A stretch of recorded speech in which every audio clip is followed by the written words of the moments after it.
Okay, I officially had the most terrifying dream of my life last night. Like, terrifying and incredibly vivid. So basically I had a dream that I was going to a sneaker convention the next day and I wanted to take a whole bunch of shoes and sell them. So I filled up my entire car with all my sneakers that I owned the night before and just left it parked in my parkade. And then I went down there the next morning and sure enough, all 4 windows had been smashed and all the shoes, like all $50,000 of sneakers that I had in there were completely gone, and I was devastated and I was freaking out and I was having a panic attack and I was like, oh my goodness, what am I gonna do? And then I wake up and I'm terrified. I'm absolutely terrified. I'm not sure if this dream is real or not. And I woke up and I'm like, no, this dream can't have been real. That doesn't even make any sense. But I'm still sort of in that half asleep frame of mind and I'm freaking out. I'm like, what if my shoes are gone? What if my car got broken into?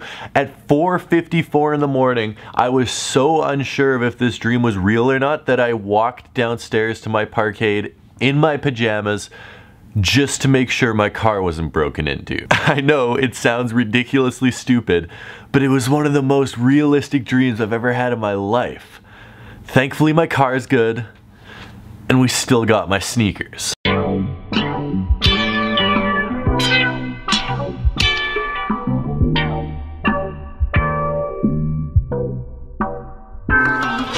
Alright, how are you guys doing today? I hope you guys are doing great. Today is an amazing morning. I'm feeling very happy because I am not selling just one.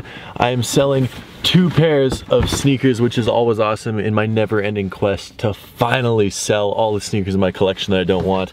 I'm getting rid of these, the Air Max Zero Gold, and I'm also getting rid of, you know, this one's a little bit nicer and I was sort of torn on whether or not I wanted to sell these, but in the end I did decide to also get rid of these, the Air Jordan 11 Low Cool Gray. Now I've never worn either of these pairs, and don't get me wrong, they are very nice pairs of sneakers, but at the end of the day I would much rather have the $300 from selling these 2 pairs of sneakers to go towards another sneaker purchase or whatever the case may be. In fact, actually selling these 2 pairs of sneakers is gonna more than pay for the pair of sneakers that I'm picking up later today, which is crazy. I'm getting one of the best deals on a pair of shoes that I've ever got today. It's so weird. Selling sneakers is like Christmas to me. I get really excited every time I go and sell a pair of sneakers. There's always some wise guy in the comment section that's like, Tom, you're not even a sneakerhead anymore. If you were a sneakerhead, you wouldn't sell your sneakers.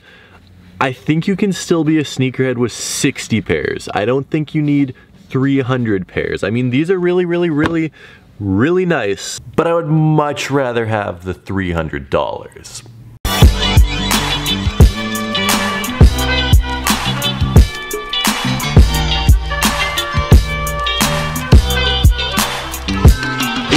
Actually crazy how quick it is getting dark in Winnipeg, and I know, I mean, this happens every single year, but every single year it just sucks. And I think the shortest day of the year is still December 21st, which means we still have like 3 weeks to go until the days start getting longer. I'm not looking forward to that, but on the bright side, we got some really good news in the sneaker world yesterday, and that is that the new Yeezy 350 V2 Static is reportedly going to be limited to only 5,000 pairs, which is absolutely amazing if you ask me. Now you guys are probably like, Tom, you're a hype beast, you only care because the shoes are limited.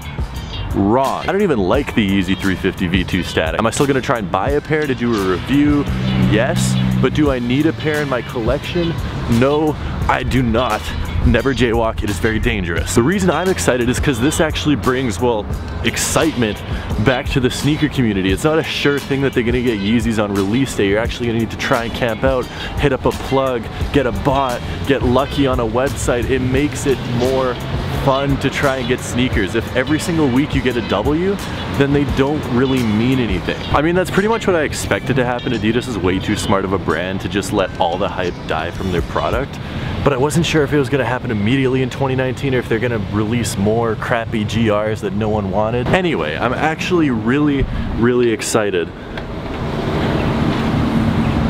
Okay, well, I was gonna go to Friday nights, but they're not here. Scratch that. All right, so let me take you back around a year. to when I got these. My first and still my only pair of Off-White sneakers that I own in my collection, the Air Jordan 1 Chicago's. Now I have bought other pairs and I've reviewed other pairs for you guys, but I've never actually kept one in my collection besides these. And this is a really, really awesome and special pair of sneakers in my mind. I love these things, and these will most likely, unless some unforeseen circumstances arise, will ever leave my collection. These will be in my collection forever. Now, these go for around $2,500, more than 10 times, in fact almost 15 times retail, which is crazy, which makes my pickup today even crazier. The fact that I got this Off-White pair of sneakers, brand new, never worn, for $20 under retail. Quite debatably one of the best sneaker pickups in terms of price that I've ever had.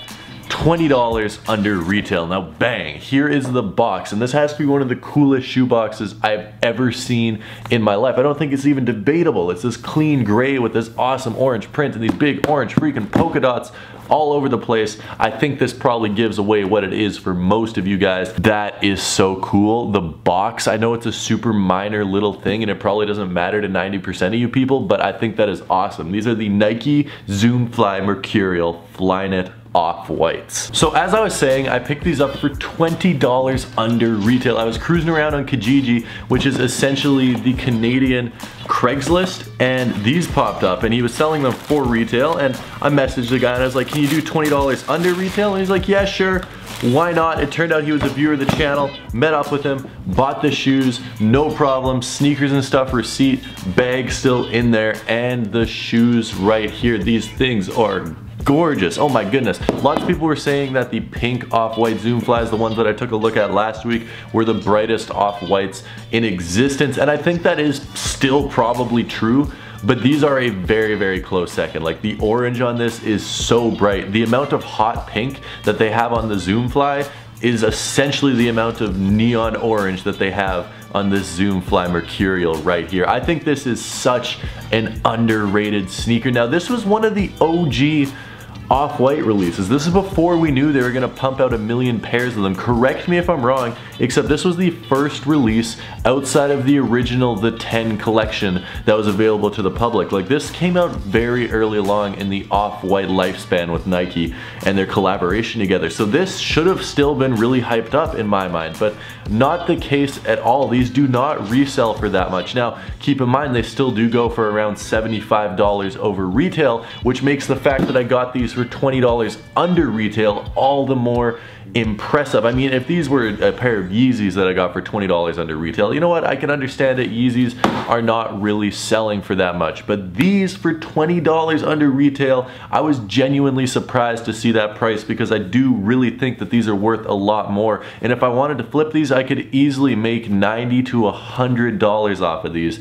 pretty easily, which is awesome if you ask me. Okay, this shoe is pretty sick though, so I do want to take a closer look at it with you guys. The Flyknit all over this shoe is awesome. It's a very stretchy, elastic, thin Flyknit. It feels like a sock. If you've ever had a Flyknit 3.0 free run, it feels very similar. It's gonna hug your foot beautifully. It's gonna stretch with your foot. Very lightweight, very breathable. Nothing I would recommend wearing outside in the winter, because you would freaking freeze your feet off if you were living where I am. On top of the Flyknit, you have these crazy huge polka dots printed on and sort of a plasticky, stickery feeling material. I don't think it's gonna fall off, but it's not like a fancy material or anything. You have a polka dot here, you have a polka dot here, you have a polka dot here, and then of course you have the swoosh printed on in the exact same material, with probably my favorite part of the shoe outside of the crazy orange, the big foam on the midsole right there. I just think that is so simple, yet somehow so creative on this pair of shoes. Of course, it does say shoelaces on the shoelaces, just like we are accustomed to, and you have your little Off-White paragraph telling you where it was made, when the shoe was created, and of course that it is in collaboration with Off-White. Another really cool underrated touch that I feel completely makes this sneaker is the gradient line that goes through the middle of the midsole. It goes from green to blue to purple to red to pink, and just adding all those colors on that very subtle indistinct line on the middle of the midsole just completely makes this shoe pop that much more. If it was just an orange shoe, yeah, it would be cool, it would be all right. But I think that's one of the reasons people aren't feeling the pink Zoom Flies, is it's just a pink shoe. Nothing's happening with it. There's nothing going on. Here, even though it's subtle, your eye really gets drawn to that line, and I do think that is a dope touch on this shoe. That is going to wrap up my thoughts on the Nike Off-White Zoom Fly. I do really like these, and I think it is a great pair of sneakers. Not as much love on this pair of shoes as I think it deserves. I'd really look for people to start catching on to these a bit more over the next few months, realizing, hey, what are we doing sleeping on these, even though it is an older Off-White release. I wouldn't be surprised if the price went up. I also wouldn't be surprised if the price just stayed exactly the same, as they have been out for, I think, over a year by now. That being said, I am happy with this pickup. Thank you so much for watching. Let me know what you think of them down in the comment section below. I'll be back tomorrow. Ooh, why do I always drop shoes? Peace.